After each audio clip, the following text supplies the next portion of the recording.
Hey everyone, this is Matt from Parent Presents, and today I'm going to be showing you guys the Aluratek Wi-Fi touchscreen digital photo frame. So I have it right here, and I have the app right here.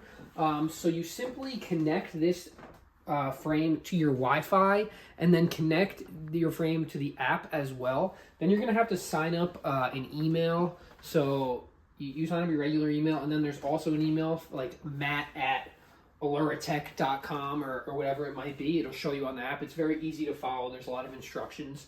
And then you're going to send photos to that email from your phone. You'll just click on media. You'll go into your pictures. Let's see, I'll send this picture right there. And then you could send a photo like that to the screen. So I just sent of a game I've been playing. And then, yep, so it just received that new photo right there. There's me on level 243 of balls. Pretty awesome. But, whoops, I just zoomed in. Then you'll have a lot of different options here. So, I'm going to go out of this touchscreen. This is the home screen right there. So you can see you have your photos, weather in your area, the date, music. If you wanted to set an alarm, you could.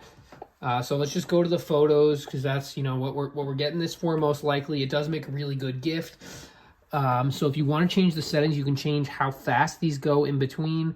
So let's say 10 seconds. You could also do multiple on one screen. So let's go if I wanted to add 2 pictures on one screen, 3 pictures on one screen. If I had a lot of pictures, if I wanted to show it, pretty cool. This has to be plugged into an outlet. This cord that it comes with is pretty long and stretchy. I also do really appreciate, this design underneath. So it sits flat on the table, without this cord getting in the way. So pretty cool product. I think it does really make a good gift. 9 inches big. This is the box that it comes in. Like I said, the app was pretty easy to connect. And now that I got it figured out, it's looking great in the house here. So, yep, that's what you're gonna get.